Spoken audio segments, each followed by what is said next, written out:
गर्मियों की एक दोपहर थी। शहर के व्यस्त रेलवे स्टेशन पर एक भिखारी अपने पुराने फटे पुराने कपड़ों में बैठा था। धूल से सना उसका चेहरा और आंखों में थकान, जैसे जीवन की सारी उम्मीदें खत्म हो चुकी थीं। वह हर गुजरने वाले यात्री से हाथ जोड़कर कुछ पैसे मांगता, लेकिन ज्यादातर लोग उसे नजरअंदाज कर देते। उस दिन एक ट्रेन प्लेटफॉर्म पर आकर रुकी। भिखारी ने अपनी नजरें घुमाई और एक सूट बूट पहने लंबे चौड़े व्यक्ति को देखा। वह व्यक्ति बेहद आत्मविश्वास और गरिमा के साथ चल रहा था। भिखारी को लगा कि यह व्यक्ति अमीर होगा और उसे अच्छी भीख देगा। वह उसके पास पहुंचा और हाथ फैलाकर बोला, साहब, कुछ पैसे दे दीजिए। लंबे व्यक्ति ने उसे ऊपर से नीचे तक देखा और मुस्कुराया। उसने कहा, तुम हमेशा मांगते ही रहते हो, कभी किसी को कुछ दिया भी है? भिखारी ने हैरानी से उसकी ओर देखा और बोला, साहब, मैं तो एक भिखारी हूं, मेरे पास देने के लिए कुछ नहीं है। व्यक्ति ने गंभीर स्वर में कहा, अगर तुम किसी को कुछ नहीं दे सकते तो तुम्हें मांगने का भी कोई अधिकार नहीं है। मैं एक व्यापारी हूं और मैं केवल लेन देन में विश्वास करता हूं। अगर तुम्हारे पास मुझे कुछ देने को हो तभी मैं तुम्हें कुछ दूंगा। इतना कहकर वह व्यक्ति ट्रेन में चढ़ गया। भिखारी वहीं खड़ा सोचता रह गया। उस रात भिखारी को नींद नहीं आई। उसने उस व्यक्ति की बातों को बार बार याद किया। अगर मैं दूसरों को कुछ नहीं दे सकता तो मैं उनसे कुछ मांगने का हकदार कैसे हूं? यह सवाल उसके दिलो दिमाग में गूंजता रहा। अगले दिन उसने तय किया कि अब वह भीख के बदले में कुछ देगा। लेकिन समस्या यह थी कि वह भिखारी था और उसके पास देने के लिए कुछ नहीं था। उसने 2 दिन तक सोचा, लेकिन उसे कोई समाधान नहीं मिला। तीसरे दिन जब वह रेलवे स्टेशन के पास बैठा था, उसकी नजर स्टेशन के पास उगे हुए कुछ सुंदर फूलों पर पड़ी। उसने सोचा, क्यों ना मैं इन फूलों को लोगों को भीख के बदले में दे दूं?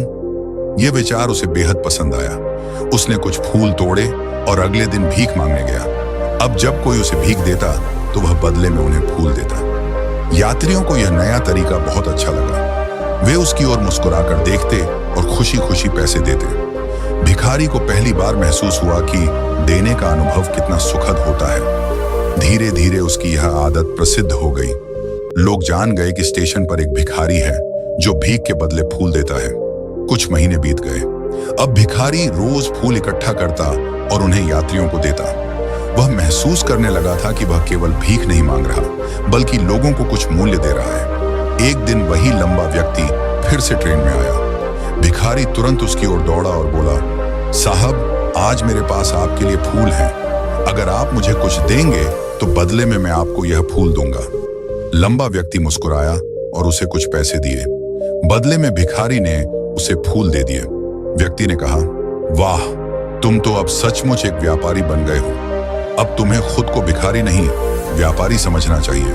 उस रात भिखारी ने सोचा, क्या मैं सचमुच एक व्यापारी बन सकता हूं? क्या मेरे जीवन में भी कोई बड़ा बदलाव आ सकता है? उसने अपने जीवन को नए तरीके से जीने का निश्चय किया। अगले दिन वह स्टेशन पर नहीं दिखा। वह अपनी बचाई हुई छोटी रकम लेकर पास के फूल बाजार गया और वहां से फूल खरीदने लगा। अब उसने फूल बेचने का काम शुरू कर दिया।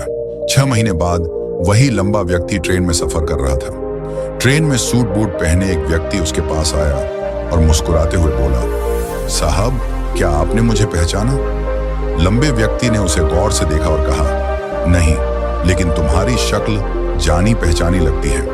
व्यक्ति ने मुस्कुराते हुए कहा, मैं वही भिखारी हूं जिसे आपने 6 महीने पहले प्रेरित किया था।